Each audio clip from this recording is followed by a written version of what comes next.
In this video, we will talk about the fair use and how to resolve copyright issues if they arise.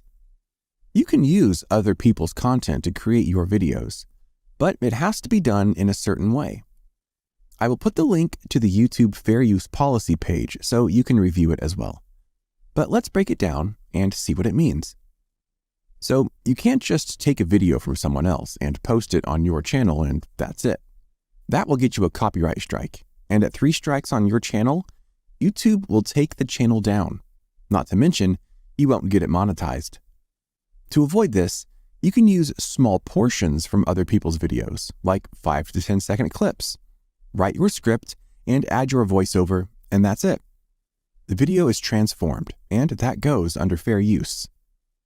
YouTube also gives a few examples here, and I will show more of them during the course, so you can get a better view of how the videos will look like.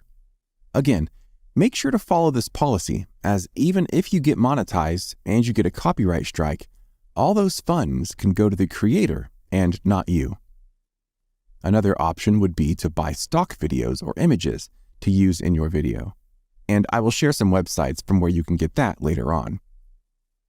In the description, you will find a YouTube video link where you can learn how to deal with copyright issues.